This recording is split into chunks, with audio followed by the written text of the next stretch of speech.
Hey guys, তোমরা সবাই কেমন আছো? আশা করি সকলেই ভালো আছো। এই আজিম চৌধুরীর পুরাতন বাড়িতে যদি আসতে চাও তাহলে সুজানগর ঠিক বাম সাইডে, বাজার থেকে বাম সাইডে রোড আছে, ওই রোডে বরাবর চলে আসলে কিন্তু এই জায়গাটায় পৌঁছে যাওয়া।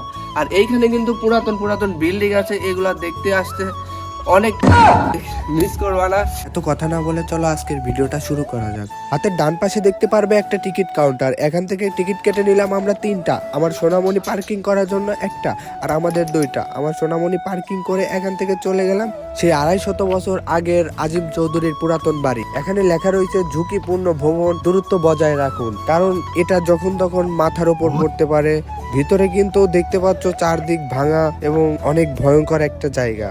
শুধু তাই নয়, এইখানে কিন্তু অনেক সুন্দর সুন্দর জায়গা রয়েছে, যেমন এইখানে অনেকটা সুন্দর লাগতেছে আমার। আর এইখানে কিন্তু রানী গোসল করতো, ঠিক আছে, এইখানে রানীর গোসলখানা ছিল। আর চারপাশে দেখো অনেক ফুল দিয়ে সাজানো, এখনো কিন্তু অনেকটাই সুন্দর লাগতেছে। এই সেই 250 বছর আগের কিন্তু পুরাতন আজিম চৌধুরীর বাড়ি। আর এই আজিম চৌধুরী কি দিয়ে যে সিমেন্ট বালি কই পাইছিল, কি দিয়ে যে এই বিল্ডিং গুলো বানাইছিল, তো এখনো টিকে রয়েছে। একটা কথা না বললেই নয়, এই আজিম চৌধুরী বাড়ির মধ্যেই কিন্তু একটা মসজিদ রয়েছে, অনেক সুন্দর একটা মসজিদ। আর এখনো কিন্তু সেটা চলমান রয়েছে, অনেক সুন্দরভাবে সাজানো গোছানো ভাবে। আর পাশে দেখতে পারবা একটা দিঘি, তো এইখানে কিন্তু আজিম চৌধুরী মাছ চাষ করতো। কি হয় এবং এখানে ঢুকে কিন্তু অনেক সাইনবোর্ড পাবো, আর এই সাইনবোর্ড গুলো ভালোভাবে পড়ে নিব, কারণ সাবধানে চলার জন্য।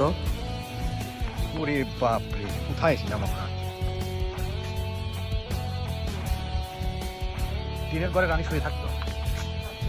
হে গাইস, আজকের ভিডিওটা এই পর্যন্তই ছিল। আশা করি সকলেরই ভালো লাগছে। অবশ্যই যারা পাবনার তারা কমেন্ট করতে ভুলবা না। আবারও দেখা হবে নেক্সট ব্লগে।